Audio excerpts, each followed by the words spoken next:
ये आकाशवाणी का कोटपुतली केंद्र है, FM बैंड 101.9 मेगाहर्ट्ज पर।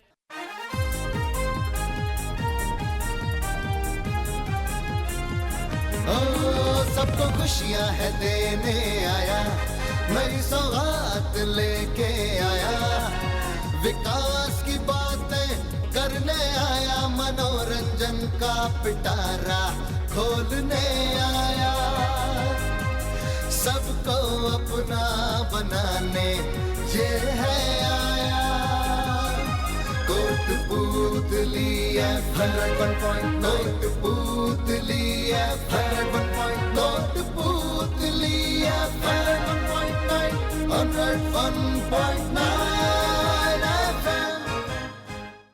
श्रोताओं, आप सुन रहे हैं कार्यक्रम कोटपुतली डायरी और मैं हूं आपके साथ विकास वर्मा।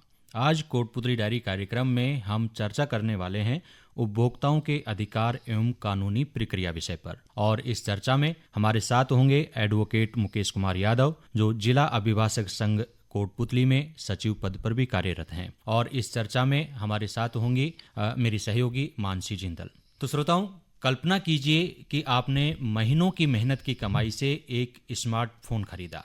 दिल में खुशी थी कि अब काम आसान हो जाएगा, लेकिन जब आप घर ला करके आपने देखा तो बैटरी 2 घंटे में डिस्चार्ज हो जाती है, स्क्रीन फट गई है और कंपनी का कस्टमर केयर बस एक ही जवाब दे रहा है आपको कि सर वारंटी कवर नहीं है। आप रात भर आंसू नहीं रुकते, आपके मन में सवाल घूमता रहता है कि अब मैं अकेला हूँ, क्या कोई मेरी सुन नहीं रहा, क्या बड़े लोग हमेशा छोटे उपभोक्ताओं को ठगते रहेंगे। इस तरह के न जाने कितने सवाल आपके मन में आते होंगे। जब इस तरह की कोई घटना आपके साथ होती है तो आपको क्या करना चाहिए, कहाँ जाना चाहिए, इसीलिए आज हमने चर्चा का विषय रखा है उपभोक्ताओं के अधिकार और कानूनी प्रक्रिया। मुकेश जी, सबसे पहले आपका कार्यक्रम कोटपुतली डायरी में बहुत बहुत स्वागत है। सर, जैसा कि हमने अपने उपभोक्ताओं को बताया कि हम उपभोक्ताओं के अधिकार और कानूनी प्रक्रिया विषय पर चर्चा कर रहे हैं, और एक उदाहरण के द्वारा मैंने दिया कि अगर उपभोक्ता के साथ इस तरह की कोई ठगी हो जाए, जब वो अपने आप को ठगा महसूस करे, कोई चीज़ वो खरीद के लाए, तो सबसे पहले उसे क्या करना चाहिए?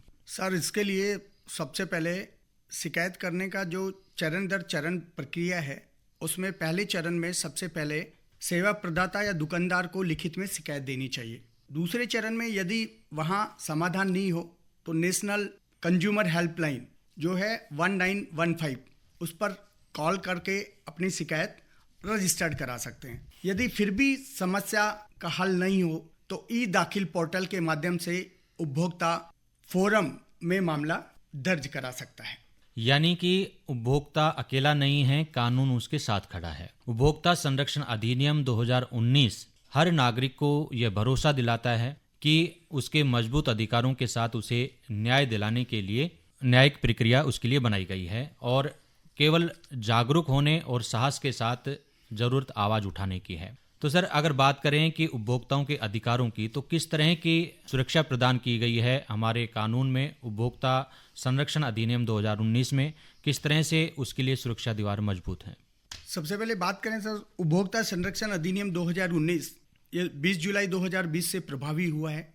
उपभोक्ताओं की रक्षा के लिए एक कड़ा कानून है जो 1986 के अधिनियम की जगह लेता है। इसमें ई कॉमर्स, भ्रामक विज्ञापन और उत्पाद दायित्व शामिल है।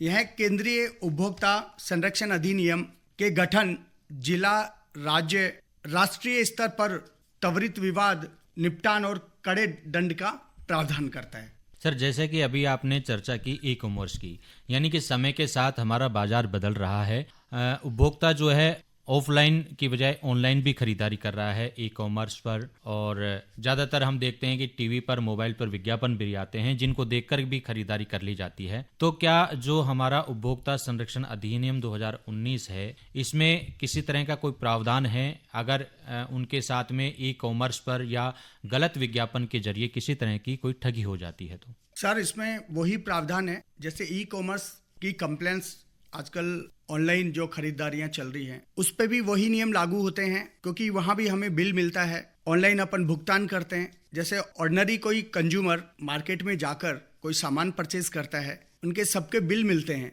ऐसे ही ऑनलाइन में भी आप यदि कोई सामान परचेज करते हैं तो उसका बिल मिलता है, और बिल मिलता है तो उसके साथ में आपकी सारी जिम्मेदारियां उस कंपनी पे लाइबल होती है जिस कंपनी का हम प्रोडक्ट खरीदते हैं। सर, जैसा मेरी जानकारी में है, एक CCPA यानी केंद्रीय उपभोक्ता संरक्षण प्राधिकरण का गठन भी किया गया है, जो गलत विज्ञापन और उपभोक्ता के शोषण के मामलों को देखता है। तो इसके बारे में जो श्रोता हैं हमारे, जो उनको क्या कहना चाहिए? मैं इसके लिए आपको बताना चाहूँगा, उपभोक्ताओं के अधिकारों के उल्लंघन, अनुचित व्यापार प्रथाएं और झूठे विज्ञापनों की जांच करने के लिए यह नियामक संस्था है। या सेवाओं के कारण हुई हानि के लिए उत्पाद निर्माता, सेवा प्रदाता या विक्रेता पर मुआवजे का दावा किया जा सकता है। बिल्कुल वकील साहब, तो जैसा कि श्रोताओं अभी एडवोकेट मुकेश कुमार यादव जी ने बताया, उसको मैं आपको सरल भाषा में बता दूं कि अगर आप कोई विज्ञापन देखते हैं और उसके बाद में अगर कोई सामान आप खरीदते हैं और वहां आपसे अगर कोई MRP से ज़्यादा अगर आपसे दाम ले लिए जाते हैं या फिर आपके प्रोडक्ट में कोई डिफॉल्ट आ जाता है, तो आप उपभोक्ता फोरम में अपनी शिकायत दर्ज करा सकते हैं और केंद्रीय उपभोक्ता संरक्षण प्राधिकरण आपको इसकी सुरक्षा देता है। तो श्रोताओं, मेरे साथ इस कार्यक्रम में मेरे सहयोगी मानसी जिंदल भी हैं। जी विकास जी, सर जैसा कि अभी आपने कहा कि हमें रिसिट चेक करनी चाहिए या इनवॉइस है, जो बिल है, हम कोई चीज़ खरीदते हैं हमें उसे चेक करना चाहिए, तो ये तो उस पर भी लागू होना चाहिए कि हमने ISI मार्क चेक किया है या नहीं, हॉल मार्क चेक किया है या नहीं, या फिर एग्रीकल्चर प्रोडक्ट्स की बात करें तो एग मार्क का निशान है या नहीं। इस बारे में आप हमारे श्रोताओं को क्या बताना चाहेंगे? इस बारे में बताना चाहूँगा कि जब हमारा कंज्यूमर किसी भी प्रोडक्ट को परचेज करने के लिए मार्केट में जाता है, तो सबसे पहले उनको जो सामान खरीदना है उसके बारे में उसके जानकारी, वो गुणवत्तापूर्ण है, ISI मार्क है नहीं है, साथ में यदि वहाँ पे कोई आइटम अपन परचेज कर रहे हैं, वस्तु परचेज कर रहे हैं, उनका वो अपन को बिल दे रहा है नहीं दे रहा है, या उसकी वारंटी के बारे में हमें संपूर्ण जानकारी सबसे पहले खरीदने वाले काउंटर पे पता करनी चाहिए। सर, अगर हम राइट टू प्रोटेक्शन एक्ट की बात करते हैं तो इसमें एक राइट है, राइट टू कंज्यूमर एजुकेशन। तो इसमें कंज्यूमर की कौन सी एजुकेशन या कौन सी शिक्षा की बात होती है? क्या उसे प्रोडक्ट के बारे में पता होना चाहिए या फिर कंपनी पॉलिसी के बारे में पता होना चाहिए? जरूर, बहुत अच्छी बात आपने सवाल किया। इसके बारे में राइट टू इंफॉर्मेशन या राइट टू एजुकेशन आपने ये सवाल किया, तो सबसे पहले जितनी प्रोडक्ट बनाने वाली कंपनी की जिम्मेदारी होती है, उतनी ही जिम्मेदारी एक अपने ग्राहक या कंज्यूमर की भी होती है। आज पूरा फाइनेंशियल तरीके से अपन देखें, बहुत सारी कंपनियां नई नई प्रोडक्ट लेके मार्केट में आ रही हैं। उनसे कंपेयर करने के बाद में सब अपने अपने रेट्स अलग अलग हैं।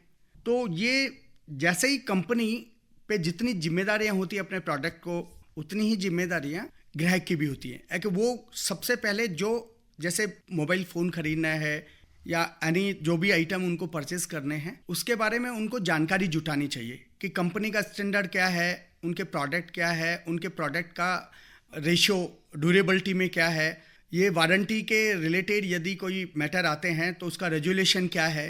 हम लोग कंपेयर करें कि एक वही आइटम कहीं 10,000 का मिल रहा है, कोई कंपनी उसको 9,000 में दे रही है, कोई 8,000 में दे रही है, तो हमें ये जानकारी भी कि हमें उनका कंपेयर करके, और ग्राहक की ये जिम्मेदारी है कि उनको परचेज करें। सर, जैसे आप प्रोडक्ट्स को कंपेयर करने की बात कर रहे थे, ऐसे ही बहुत सारे लुभावने एडवर्टाइजमेंट्स हैं जो हमारे सामने आते हैं, इतने अट्रैक्टिव बना दिए जाते हैं कि हमारा मन करता है कि अच्छा ये क्रीम बहुत अच्छी है, ये हमें गोरा बना देगी, तो इसे फट से खरीद लेते हैं। तो ऐसे में एक कस्टमर अपने आप को कैसे बचा सकता है? आपके चैनल के माध्यम से ये बताना चाहूँगा कि भ्रामक विज्ञापनों से बचना चाहिए, क्योंकि हर कंपनी अपने प्रोडक्ट को सेल करने के लिए बहुत कोशिश करती है, हर वो रास्ते अख्तियार करती है जिससे कि उसकी कंपनी के ज़्यादा से ज़्यादा प्रोडक्ट मार्केट में सेल हो।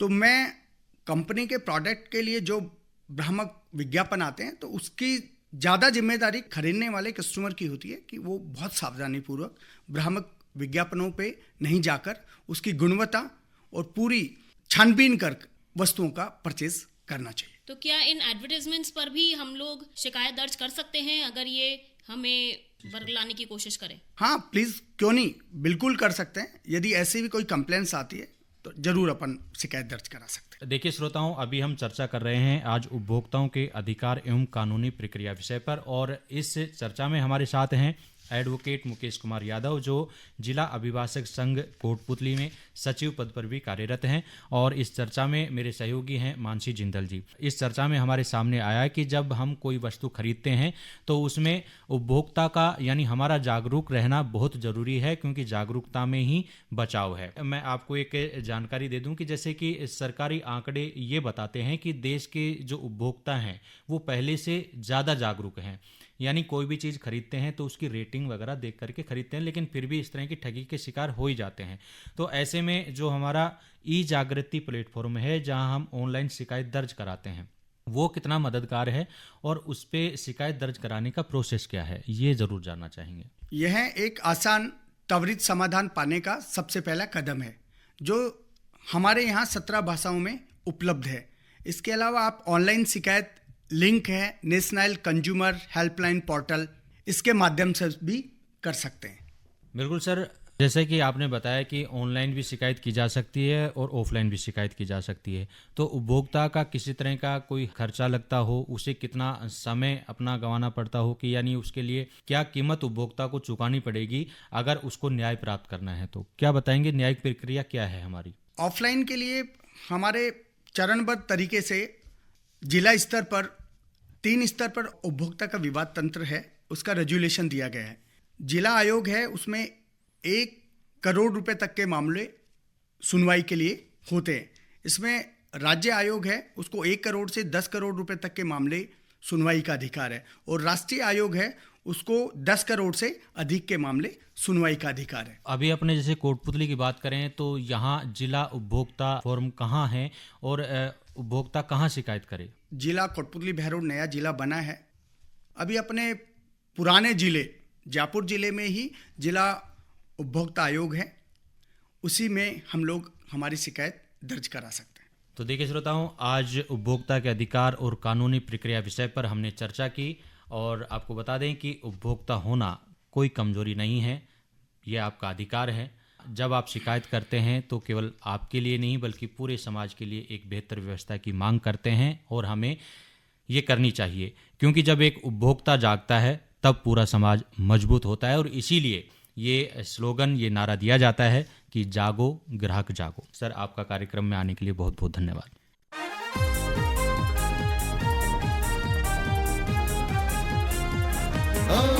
सबको खुशियां है देने आया, नई सौगात लेके आया, विकास की बातें करने आया, मनोरंजन का पिटारा खोलने आया, सबको अपना बनाने ये है आया।